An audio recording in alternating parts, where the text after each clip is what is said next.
দর্শক আসসালামু আলাইকুম, স্বাগত জানাচ্ছি আরটিভি সন্ধ্যার সংবাদ। আপনাদের সঙ্গে রয়েছে আমি নীরা ফেরদৌস এবং আমি রিদওয়ানা বিনতে জলিল। লাখো মানুষের উপস্থিতিতে আম বয়ানের মধ্য দিয়ে টঙ্গীর তুরাগ তীরে শুরু হলো ৫৮তম বিশ্ব ইজতেমার প্রথম পর্ব। ফজরের পর থেকে দেশ বিদেশের আলেমরা বয়ান শুরু করে। প্রথম পর্বের ইজতেমায় শুরাই নিজাম অনুসারী মুসল্লিরা অংশ নিয়েছে। আল্লাহর সন্তুষ্টি ও দেশের শান্তি প্রতিষ্ঠায় দোয়া করেন তারা। সাকিবুর রহমানের রিপোর্টে দেখুন এর বিস্তারিত। জুমার নামাজ আদায় করতে শুক্রবার সকাল থেকে ইজতেমা ময়দানে আসতে থাকে লাখো মুসল্লি। ময়দান থেকে শুরু করে টঙ্গীর তুরাগ তীরের আশপাশে ঢল নামে ধর্মপ্রাণ মানুষের। বাঁশ আর চটের তৈরি সামিয়ানায় যত দূর চোখ যায় শুধুই মুসল্লি। থেমে থেমে চলছে জিকির আসকার। ৩ পর্বের প্রথম ধাপে শুরাই নিজামের অনুসারী মুসল্লিরা অংশগ্রহণ করেন। জুমা পড়ান মাওলানা জোবায়ের। সংখ্যাটা আমাদের এত ব্যাপক যে টঙ্গী যে আমাদের ১৬০ একর মাঠ, এতটুকু জায়গার ভিতরে সকলের অবস্থান করা আসলে খুব কষ্টদায়ক হয়ে যায়। নামাজ, বয়ান ও জিকিরের মাধ্যমে আল্লাহর সন্তুষ্টি অর্জনের পাশাপাশি দেশ ও বিশ্ব শান্তি কামনা করে মুসল্লিরা। সমস্ত মানুষ যেন আল্লাহওয়ালা হয়ে যায়, সেজন্য আমাদের এই ইজতেমা, এই তাবলীগ দিনকে এত নরমিয়তভাবে প্রত্যেকের মাঝে ছড়িয়ে দেয়, যাতে মুসলিম বিধর্মী কারো মাঝে যাতে বিভেদ সৃষ্টি না হয়। ফিলিস্তিন সহ বিশ্বের মুসলমানদের জন্য দোয়া করা হয়। সব দেশের মুসলমানদের এক হওয়ার আহ্বান ছিল তাদের। ইজতেমা এইভাবে প্রতি ওয়াক্তে ফজরের পর, জোহরের পর, সকাল 10টার পরে, আসরের পর স্টেপ বাই স্টেপ আমল আছে। বিভিন্ন দেশ থেকে বিশ্ব ইজতেমায় অংশ নিতে এসেছে মুসল্লিরা। ময়দানের পশ্চিম পাশে তাদের থাকার ব্যবস্থা সহ নেওয়া হয়েছে কড়া নিরাপত্তা। हम ये चाहते हैं कि हमारे ये सारे बांग्लादेश के भाई और ये नियत करें कि हम सारी दुनिया में अल्लाह का कलमा, अल्लाह का पैगाम, रसूलुल्लाह सल्लल्लाहु अलैहि वसल्लम का पैगाम और सहाबा किराम का ये पैगाम सारी दुनिया में पहुंचाएंगे। सबकी नियत है इंशाल्लाह। ইজতেমা পরিদর্শন করেন গাজীপুর মহানগর পুলিশের কমিশনার। যারা বিদেশি আসছে তাদেরকে দেখভাল করছি, তাদের নিরাপত্তা দিচ্ছি। আমরা মনে হয় না তাদের কোনো থ্রেট আছে। I don't feel it. ৩ পর্বের ইজতেমায় শুরাই নিজামের অধীনে হবে 2 ধাপ। রবিবার আখিরি মোনাজাতের মধ্য দিয়ে প্রথম পর্বের প্রথম ধাপ শেষ হবে। ৩, ৪ ও ৫ ফেব্রুয়ারি অনুষ্ঠিত হবে দ্বিতীয় ধাপ। সাকিবুর রহমান, আরটিভি, গাজীপুর। দর্শক, এই মুহূর্তে বিশ্ব ইজতেমার মাঠ থেকে জানাচ্ছেন সহকর্মী তরিকুল ইসলাম তারেক। বিশ্ব ইজতেমাকে কেন্দ্র করে কিন্তু একটি টঙ্গীতে একটি উৎসবমুখর পরিবেশই আমরা দেখতে পাচ্ছি, যে এখানে কিন্তু প্রতিটি মাঠের প্রতিটি কোনায় কোনায় কিন্তু মানুষ রয়েছে এবং মাঠটি কিন্তু পরিপূর্ণ হয়েছে। আজকে সব বাদ ফজর থেকে এই ইজতেমার কার্যক্রম শুরু হওয়ার কথা থাকলেও কিন্তু যেহেতু তারা আরবি মাসের সাথে চলার জন্য তাদের সময়কে কাউন্ট করছে, সে দিক থেকে কিন্তু তারা কিন্তু গতকালকে বাদ মাগরিব থেকে কিন্তু আমবানের মাধ্যমে কিন্তু এই ইজতেমা ময়দানের যেই কার্যক্রম, মূল কার্যক্রম সেটি শুরু করে দিয়েছে এবং এই 2 তারিখে কিন্তু এই ইজতেমা ময়দানের যেই প্রথম ধাপের যে প্রথম অংশের যেই আখিরি মোনাজাত, সেটির মাধ্যমে কিন্তু এই ইজতেমার যে কার্যক্রম সেটি প্রথম পর্বের যে প্রথম ধাপ সেটি শেষ হবে এবং 3 তারিখ থেকে শুরু করে আবার পরের দ্বিতীয় ধাপ কিন্তু শুরু হবে এবং 5 তারিখে যে সেটির আখিরি মোনাজাতের মাধ্যমে প্রথম পর্বের দ্বিতীয় ধাপের যে ইজতেমা সেটি শেষ হবে এবং 14 থেকে 16 তারিখ পর্যন্ত কিন্তু ইজতেমার যেই দ্বিতীয় পর্বের যেই আনুষ্ঠানিকতা সেটি হওয়ার কথা রয়েছে এবং সাদ অনুসারীরা ওই সময় ইজতেমা কার্যক্রম পরিচালনা করবে। এবং আইন শৃঙ্খলার বিষয়ে কিন্তু যদি একটু বলি, যে আইন শৃঙ্খলা বাহিনী কিন্তু ব্যাপক তৎপর রয়েছে এবং তারা পুলিশের প্রায় 7,000 কর্মী কিন্তু এখানে এই ইজতেমার ময়দানে নিরাপত্তার জন্য সার্বক্ষণিক কাজ করছে এবং এছাড়াও কিন্তু সাদা পোশাক, র্যাব, বিজিবি সহ বিভিন্ন সংস্থার যারা রয়েছে তারা কিন্তু এখানে আইন শৃঙ্খলা নিয়ন্ত্রণের জন্য কাজ করছে। তবে মুসল্লিদের যাতায়াত সহজ করার লক্ষ্যে কিন্তু মাঠের পশ্চিম পাশে যে 5টি ভাসমান সেতু তৈরি করা হয়েছে সেটি কিন্তু মুসল্লিদের চলাচল নির্বিঘ্ন করেছে। তরিকুল ইসলাম তারেক ইজতেমা ময়দান থেকে জানাচ্ছিলেন। এদিকে টঙ্গীর তুরাগ তীরে শুরু হওয়া বিশ্ব ইজতেমা উপলক্ষে মুসল্লিদের যাতায়াতে বিশেষ ব্যবস্থা গ্রহণ করেছে মেট্রো রেল কর্তৃপক্ষ। শুক্রবার ঢাকা ম্যাস ট্রানজিট কোম্পানি লিমিটেডের দেয়া এক ফেসবুক পোস্টে বলা হয়, ইজতেমা উপলক্ষে ধর্মপ্রাণ মুসল্লি এবং যাত্রীদের যাতায়াতের সুবিধার্থে মেট্রো রেলের অতিরিক্ত 6টি ট্রিপের মাধ্যমে বিশেষ যাত্রী সেবা দেওয়া হবে। অতীতে লেখক ও প্রকাশকদের উপর হামলার ঘটনায় যেসব অপরাধী কারাবন্দী হয়ে বের হয়েছে তাদেরকে নজরদারিতে রাখা হচ্ছে বলে জানিয়েছেন ডিএমপি কমিশনার শেখ মোহাম্মদ সাজ্জাদ আলী। সকালে বইমেলা নিরাপত্তা ব্যবস্থা পরিদর্শন শেষে কথা বলেন তিনি। মেলা ঘিরে কয়েক স্তরের নিরাপত্তা নেওয়া হয়েছে জানিয়ে কমিশনার বলেন, হরতাল দিয়ে নাশকতার চেষ্টা করলে কঠোরভাবে দমন করা হবে। আগামীকাল মেলা উদ্বোধন করবেন অন্তর্বর্তী সরকারের প্রধান উপদেষ্টা ডক্টর ইউনূস। বিস্তারিত বিল্লাল হোসেনের রিপোর্টে। শনিবার পর্দা উঠবে বই প্রেমীদের প্রাণের মাসব্যাপী অমর একুশে বইমেলা। তাই তো শেষ সময়ে নির্মাণ শ্রমিক থেকে আয়োজক কমিটি কারোরই দম ফেলার ফুরসত নেই। পরিসর ও সর্বোচ্চ সংখ্যক প্রতিষ্ঠানের অংশগ্রহণে মেলার রং আর সাজসজ্জার কাজ শুক্রবার রাতের মধ্যেই শেষ করার আশা সংশ্লিষ্টদের। পিভিসি লাগানো বাকি আছে বা সাইনবোর্ড লাগানো বাকি আছে, আশা করি যে ঘন্টা দুয়েকের মধ্যে হয়ে যাবে আর কি। বেশিরভাগ স্টলের প্রস্তুতি শেষ হলেও বাংলা একাডেমির অনেক কাজ বাকি আছে বলেও অভিযোগ প্রকাশকদের। প্রকাশকরা আমরা আমাদের আইডি কার্ডটা পাই নাই, যে সামনের যে দেখছেন বজ্র ব্যবস্থাগুলো যেগুলো বাংলা একাডেমি আমাদের করার দরকার ছিল এগুলো এখনো করে নাই তারা। আমাদের দুপুরের মধ্যে কাজ শেষ হবে ইনশাল্লাহ। মেলার নিরাপত্তা ব্যবস্থা পরিদর্শনে এসে ডিএমপি কমিশনার বলেন, কয়েক স্তরের নিরাপত্তা ব্যবস্থা নেওয়া হয়েছে। টিএসসি থেকে দোয়েল চত্বর এই জায়গাটা ট্রাফিক সব সময় বন্ধ থাকবে না। উপস্থিতির উপর নির্ভর করে কখনো এই জায়গাটা ট্রাফিকিং এর জন্য খোলা রাখবো। কোনো বইয়ের ভিতরে এই উস্কানিমূলক কথা লেখা আছে, এটার জন্য ওনারা স্ক্যানিং করে ভেটিং করে স্টলে উপস্থাপন করেন। নিষিদ্ধ সংগঠন ছাত্রলীগ বা কেউ হরতাল দিয়ে নাশকতার চেষ্টা করলে কঠোরভাবে দমনের হুঁশিয়ারি ডিএমপির। ছাত্রলীগের অনেক নেতাকে আমরা ইতিমধ্যে অ্যারেস্ট করেছি, তা বন্দী আছে।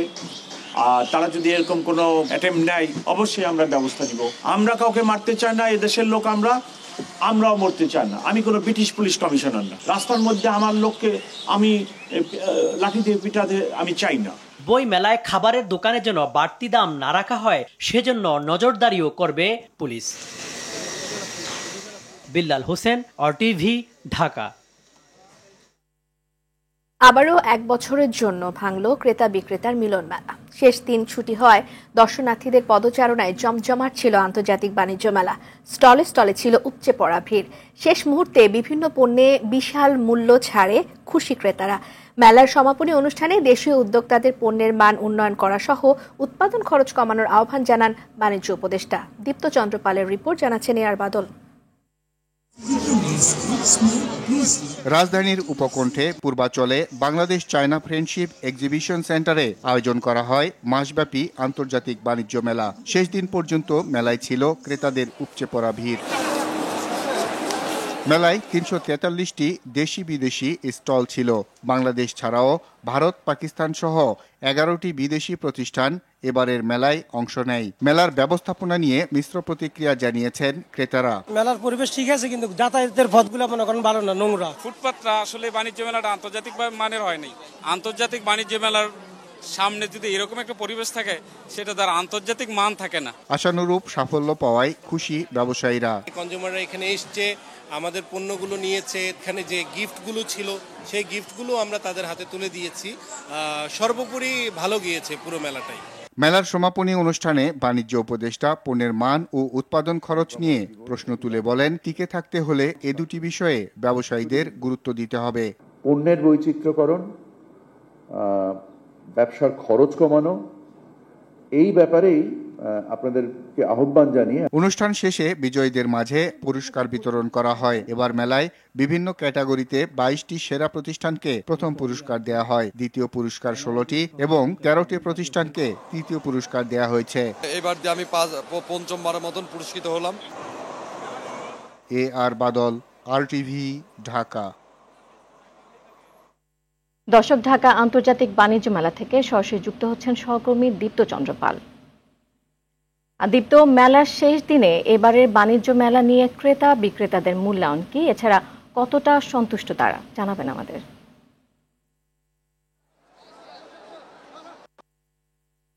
আপনি যেমনটি বলছিলেন, আন্তর্জাতিক বাণিজ্য মেলার যে 29তম আসর সেটি শেষ দিন এবং এই আসরে যত ভুল বা সাফল্য সব কিছু থেকে শিক্ষা নিয়ে কিন্তু আগামী বছর অর্থাৎ ঢাকা আন্তর্জাতিক বাণিজ্য মেলার 30তম আসর আগামী বছর অনুষ্ঠিত হবে, এমনটি কিন্তু জানিয়েছেন বাণিজ্য উপদেষ্টা। কিছুক্ষণ আগে বেলা 5টায় এই বাণিজ্য উপদেষ্টা কিন্তু আনুষ্ঠানিকভাবে যে বাণিজ্য মেলার সমাপনী অনুষ্ঠান এবং যে শেষ দিন সেটির আনুষ্ঠানিক একটি অনুষ্ঠান করেন এবং সেখানে কিন্তু তিনি জানিয়েছেন উদ্যোক্তাদের জন্য যে পণ্যের রপ্তানি, এই উৎপাদন খরচ সহ পণ্যের মান বাড়ানোর দিকে তাগিদ দিতে বলেছেন, যাতে বিশ্ববাজারে টিকে থাকা যায়। এবং সেই সঙ্গে আমরা দেখেছি যে বাণিজ্য উপদেষ্টা এবারের বাণিজ্য মেলায় প্রথম পুরস্কার হিসেবে 22টি স্টলকে পুরস্কার দিয়েছেন এবং দ্বিতীয় ক্যাটাগরিতে 16টি এবং তৃতীয় ক্যাটাগরিতে 13টি প্রতিষ্ঠানকে পুরস্কার দিয়েছেন এবং তাদের পুরস্কার দিয়ে কিন্তু তিনি সমাপনী অনুষ্ঠানের যে বাণিজ্য মেলার যে 29তম আসনের যে শেষ দিন সেটি কিন্তু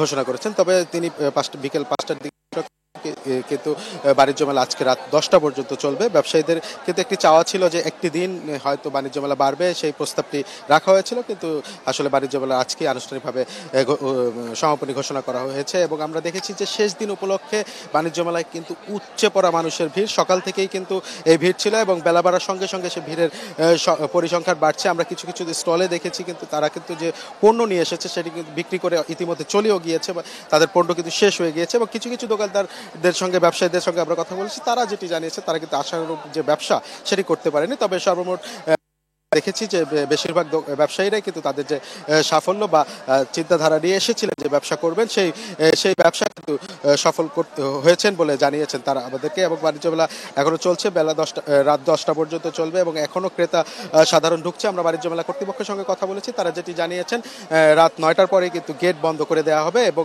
তারপর থেকে বের হওয়ার যে কার্যক্রম এবং দোকানপাট গুছানোর যে কার্যক্রম সেই কার্যক্রম চলবে। তো নীরা, এই ছিল বাণিজ্য মেলা থেকে আমার কাছে সবশেষ তথ্য। নীরা। জি দীপ্ত, আপনাকে অসংখ্য ধন্যবাদ। 12 দলীয় জোটের সঙ্গে বৈঠক করেছেন বিএনপি স্থায়ী কমিটির সদস্য নজরুল ইসলাম খান। বিকেলে রাজধানীর গুলশানে বিএনপি চেয়ারপারসনের কার্যালয়ে এই বৈঠক হয়। বৈঠকে 12 দলীয় জোটের পক্ষে নেতৃত্ব দেন মোস্তফা জামাল হায়দার। এতে সমসাময়িক রাজনৈতিক নানা বিষয় নিয়ে আলোচনা করেন দলীয় নেতারা। বৈঠকে ছিলেন আরও বাংলাদেশ এলডিপির মহাসচিব ও 12 দলীয় জোটের মুখপাত্র সাদাত হোসেন সেলিম, জাতীয় গণতান্ত্রিক পার্টি জাকপার সহ সভাপতি ও 12 দলীয় জোটের প্রধান সমন্বয়ক রাশেদ প্রধান, জমিয়তে উলামায়ে ইসলাম বাংলাদেশের মহাসচিব মাওলানা ডক্টর গোলাম মহিউদ্দিন ইকরাম।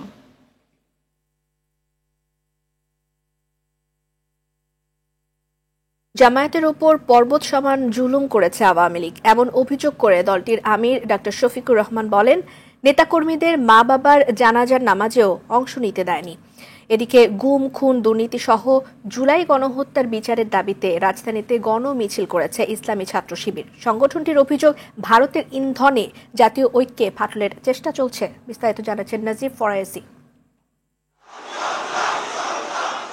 পতিত আওয়ামী ফ্যাসিস্ট সরকারের গুম, খুন, দুর্নীতিসহ রাষ্ট্রবিরোধী কর্মকাণ্ড ও জুলাই গণহত্যার সঙ্গে জড়িতদের বিচারের দাবিতে ইসলামী ছাত্র শিবিরের এই গণমিছিল। নেতাকর্মীদের স্লোগানে মুখরিত হয় রাজপথ।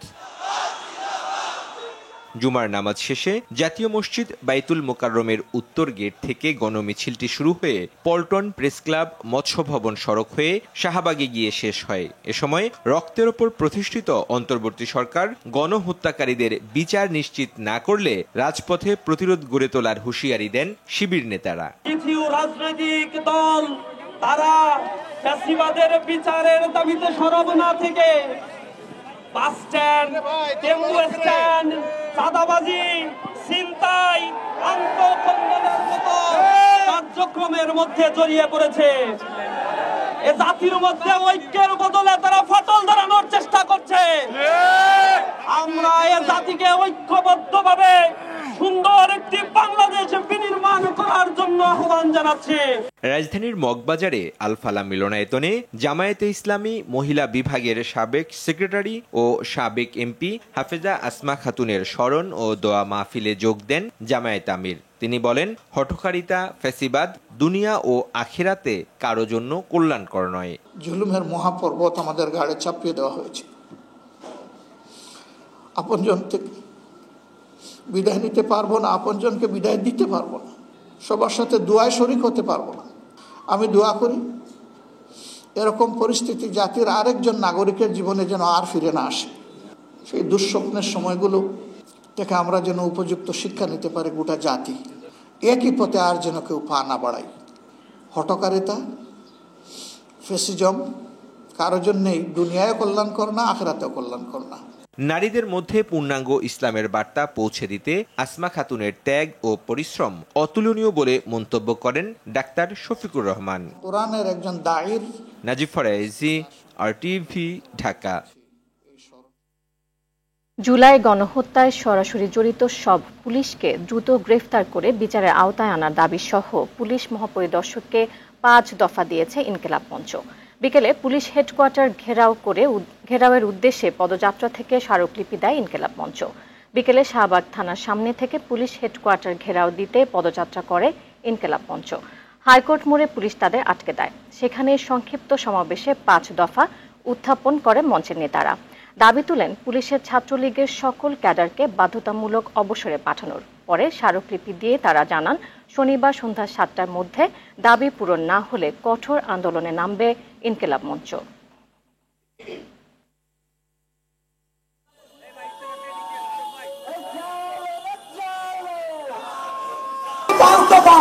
আইজিপি মহোদয়ের কাছে গেছে এবং এটা নিয়ে তারা কত দ্রুত কাজ করবেন এটাও আমরা জানতে চাই।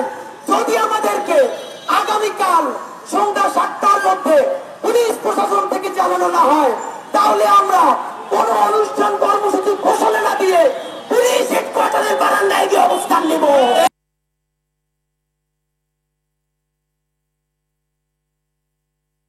এখনো স্বাভাবিক হয়নি সয়াবিন তেলের সরবরাহ। ক্রেতাদের অভিযোগ সিন্ডিকেটের কারণেই নাগালের বাইরে এই পণ্যটি। তবে নতুন করে অস্বস্তি নেই চালের বাজারে। সরবরাহ ভালো থাকায় কমতির দিকে আলু এবং সবজির দাম। হাঁসের দাম কিছুটা বাড়লেও স্থিতিশীল রয়েছে সব ধরনের মুরগির দাম। তবে এবার মাহিন আরাফাতের রিপোর্টে বাকিটা দেখব। কয়েক দফা দাম বাড়ার পর কিছুটা স্থিতিশীল চালের বাজার। সপ্তাহের ব্যবধানে নতুন করে দাম বাড়েনি পণ্যটির। স্থিতিশীল রয়েছে চিনি, ছোলা সহ বিভিন্ন পণ্যের দাম। বাজারে স্বস্তি মিলছে শীতকালীন সবজিতে। তবে পাইকারিতে 2 থেকে 3 টাকা বেড়েছে পেঁয়াজের দাম। বাজারের সময় শীতের সময় সব মালের দাম কম। গাজর কেজি 30 টাকা। কাল বৃহস্পতিবার পেঁয়াজ কিনেছি হলো 40 টাকা, আজ কিনেছি 42 টাকা। এখন হলো সিজন এখন সেটা ঠিক আছে, এখন হলো আকাশ মেঘলা, পেঁয়াজ উঠতেছে না, তার জন্য আজকে পেঁয়াজের দাম বেশি। অপরিবর্তিত রয়েছে সব ধরনের মুরগির দাম। মৌসুম শেষে কিছুটা বেড়েছে হাঁসের দাম। 190 টাকা 195 টাকা কেজি বলা চলতেছে।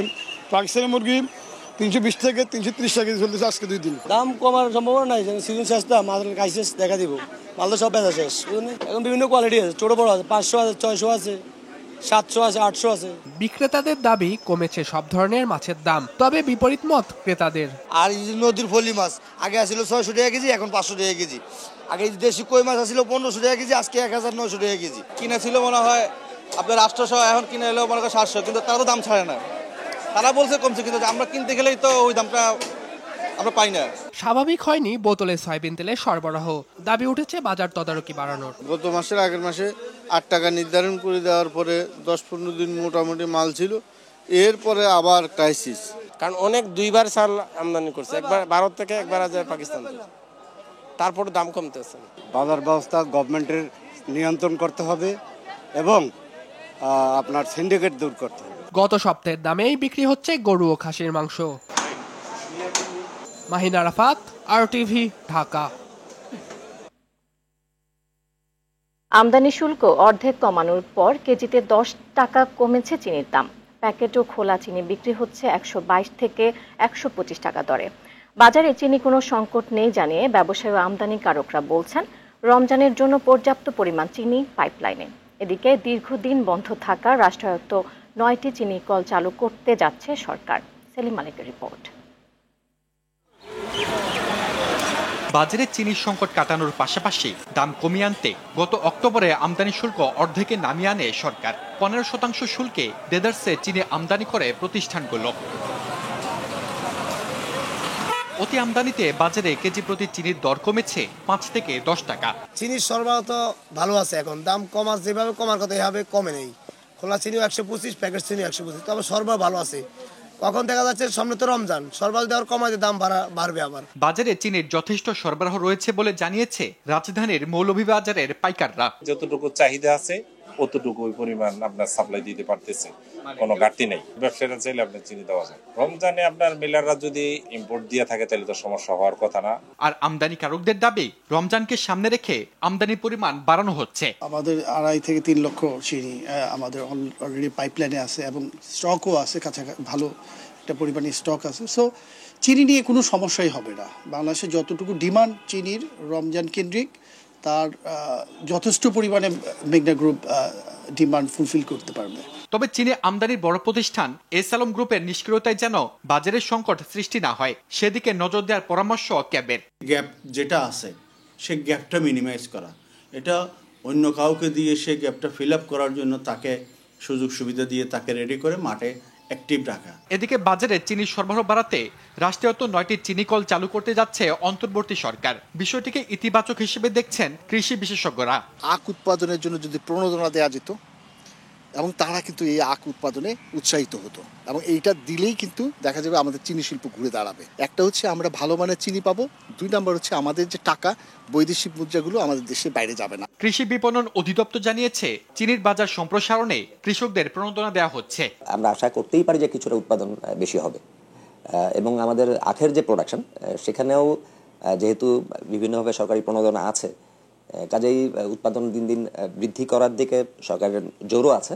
কাজে আশা করা যায় অবশ্যই যে এটা সরবরাহ বৃদ্ধি পাবে। দেশে বছরে চিনির চাহিদা গড়ে 24 লাখ টন, আর রোজার চাহিদা 4 লাখ টনের মতো। সেলিম মালিক, RTV, ঢাকা।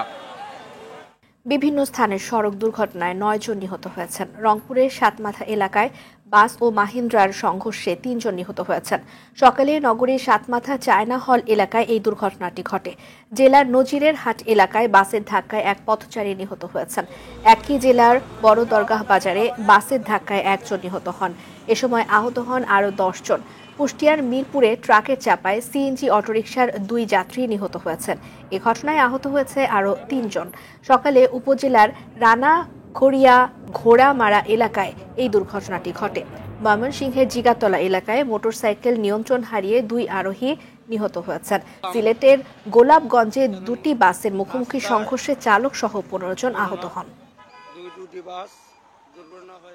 আজকে বাইরে হয়েছিল যে সিমেন্টের গাড়ি চালায়, সেই গাড়ির ড্রাইভারই শিখে, এই জন্য। তো ঢাকাগঞ্জ আর মাহেন্দ্র মুখোমুখি সংঘর্ষ এখানে আমাদের এই কলেজটি স্পটে মারা গেছে। তিতুমির কলেজকে বিশ্ববিদ্যালয় করে প্রজ্ঞাপন জারির দাবি সহ 7 দফা বাস্তবায়নে টানা 3য় দিনের মতো কলেজের সামনে অনশন করছে কলেজের শিক্ষার্থীরা। দাবি মানার ঘোষণা না দেওয়া পর্যন্ত অনশন চালিয়ে যাওয়ার কথা জানান তারা। তবে কলেজের সামনের সড়কের অবরোধ তুলে নিয়ে মূল ফটকের সামনে অবস্থান করছে তারা। স্বাভাবিক রয়েছে মহাখালী থেকে গুলশান লিংক রোডের যান চলাচল। এই দাবি যতক্ষণ পর্যন্ত সরকার মেনে নেবে ততক্ষণ পর্যন্ত এই আমরণ অনশন কর্মসূচি কিন্তু চলবে। গভর্নমেন্ট যদি এভাবেই থাকে আমাদের হচ্ছে গিয়ে পরিকল্পনা চেঞ্জ হবে, আমাদের কর্মসূচি হচ্ছে গিয়ে বাড়তে থাকবে, বড় কর্মসূচির দিকে যাবে। তো না খেতে বেশি দিন এভাবে টিকতে পারবেন না, তাদের যে কোনো ক্ষয়ক্ষতির জন্য সরকারকে দায়ী হতে হবে। সিলেটে উদ্বোধন করা হয়েছে জনপ্রিয় র্যাঙ্কস ব্র্যান্ডের ইলেকট্রনিক্স পণ্যের কারখানা। এ উপলক্ষে হাইটেক পার্কে কারখানা উদ্বোধন করেন কোম্পানির ভাইস চেয়ারম্যান সাচিমি হোসেন। এ সময় ব্যবস্থাপনা পরিচালক একরাম হোসেন ও সহকারী ব্যবস্থাপনা পরিচালক বিনাস হোসেন উপস্থিত ছিলেন। উদ্বোধন শেষে তারা জানান দীর্ঘ 40 বছর ধরে আধুনিক ও মানসম্মত পণ্য বাজারজাত করে আসছে প্রতিষ্ঠানটি। নিজস্ব কারখানায় বিভিন্ন সাইজের টেলিভিশন ছাড়াও রেফ্রিজারেটর, ক্যালকুলেটর, এসি সহ বিভিন্ন পণ্য উৎপাদন করা হচ্ছে। অল্প দামে মানসম্মত পণ্য হাতের নাগালে পৌঁছে দিতে এই কারখানাটি স্থাপন করা হয়েছে বলেও জানান তারা। বৈষম্য বিরোধী ছাত্র আন্দোলনের রাজশাহী জেলা ও মহানগর কমিটিতে প্রকৃত ত্যাগীদের স্থান না দেয় তা বাতিলের 24 ঘন্টার আলটিমেটাম দিয়েছে জুলাই অভ্যুত্থানে অংশগ্রহণকারী রাজশাহীর ছাত্র সমাজ। সকালে জেলা সাহেববাজার 0 পয়েন্টে সংবাদ সম্মেলন করে এই আলটিমেটাম দেয় তারা। একই সঙ্গে এই পকেট কমিটির জন্য কেন্দ্রীয় সমন্বয়ক মাহিন সরকার ও রাজশাহী বিশ্ববিদ্যালয়ের সমন্বয়ক সালাউদ্দিন আম্মারকে অবাঞ্ছিত ঘোষণা করে। এ সময় লিখিত বক্তব্য দেন জুবায়ের রশিদ। ফাতিন মাহাদি ও মাহিন সরকার মোটা অঙ্কের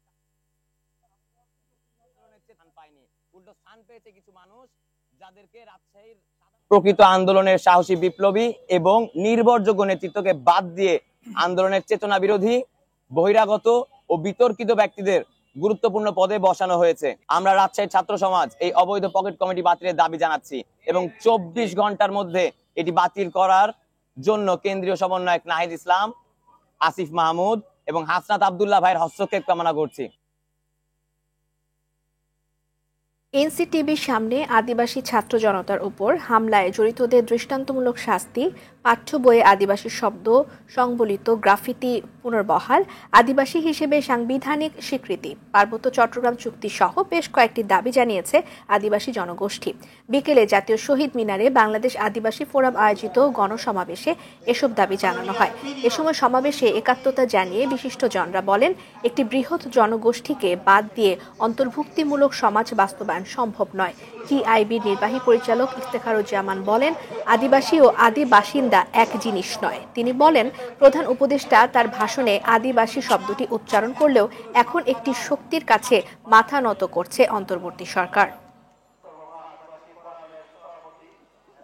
এই যে সাংবিধানিক স্বীকৃতি এটা যেটার দাবি করা হচ্ছে, সেই সংবিধান সংস্কার কমিশনের মধ্যেও আদিবাসীদের কোনো প্রতিনিধি সেখানে রাখা হয়েছে যে তাদের মতামতের যাতে প্রতিফলন ঘটে, তাদের কোনো প্রতিনিধি এখানে নাই। এ থেকে স্পষ্ট বোঝা যায় যে এই সরকারও সংস্কারের নামে যেগুলো বলছে সেগুলো আসলে কতটুকু সংস্কার হবে সেটা সন্দেহের অবকাশ আছে। এই সরকারের উপদেষ্টা পরিষদের প্রায় 100% সদস্য কোনো না কোনো সময় আদিবাসী দাবির প্রতি, আদিবাসী পরিচয়ের প্রতি সম্পূর্ণ সংহতি প্রকাশ করেছেন এবং আমি বিশ্বাস করি তারা এখনো সেটা তাদের অন্তরে ধারণ করেন। তারা কেন এই আদিবাসী সম্পর্কে বাংলাদেশ সরকারের, বিশেষ করে অন্তর্বর্তীকালীন সরকারের অবস্থানটা কি সেটা সুস্পষ্টভাবে কেন তারা বলবেন না, সেই প্রশ্ন আমাদের। বাংলাদেশে বাম ডান সকল দলের রাজনীতি করার অধিকার থাকলেও আওয়ামী লীগ রাজনীতি করার অধিকার রাখে না বলে মন্তব্য করেছেন গণ অধিকার পরিষদের সভাপতি ও ডাকসুর সাবেক ভিপি নুরুল হক নূর। বিকেলে রাজধানীর শ্যামপুরস্থ বিক্রমপুর প্লাজার সামনে 2024 জুলাই আগস্ট গণ অভ্যুত্থানে আহতদের সুস্থতা কামনায় দোয়া ও জনসভায় প্রধান অতিথির বক্তব্যে এসব কথা বলেন তিনি। এ সময় গণ অধিকার পরিষদের সাধারণ সম্পাদক রাশেদ খান বলেন, বর্তমান সরকার যদি আওয়ামী লীগকে পুনর্বাসন করে তাহলে জনগণ রুখে দাঁড়াবে।